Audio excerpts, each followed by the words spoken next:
Surge dosing uses a small equalization tank to collect low-volume wastewater from tiny houses and then dose the septic system in measured surges to protect treatment and soil processes.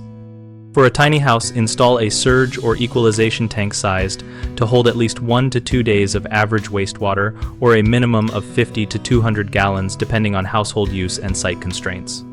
Position the tank before the aerobic treatment unit or dispersal field so you can dose downstream components with consistent hydraulic loads. Use a time dosing pump or a float-controlled dosing valve to release fixed volumes, typically between 10 and 40 gallons per dose, spaced to match treatment unit design and soil infiltration rates.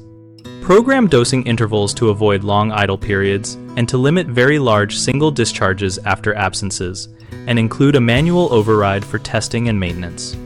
Route incoming plumbing with an easy access cleanout and vent, and provide a riser and lockable cover for the surge tank lid to simplify inspection and pumping.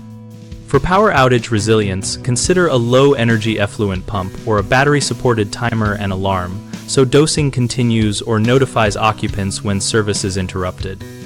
3 common mistakes are undersizing the surge tank, which causes frequent short cycling and defeats equalization, so size by measured or estimated daily use and allow margin for guests and seasonal variation. The second is poor control selection, where a single float without proper hysteresis or a correctly set timer leads to rapid on and off cycles, so use a pump with a control panel that provides anti-short cycle delay or combine float and time-based control.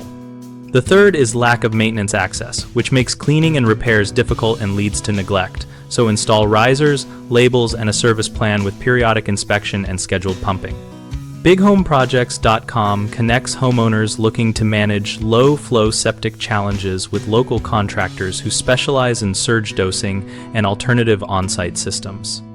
We host a discussion community where homeowners and contractors share real-world experiences, design tips, and maintenance practices to make small system performance reliable.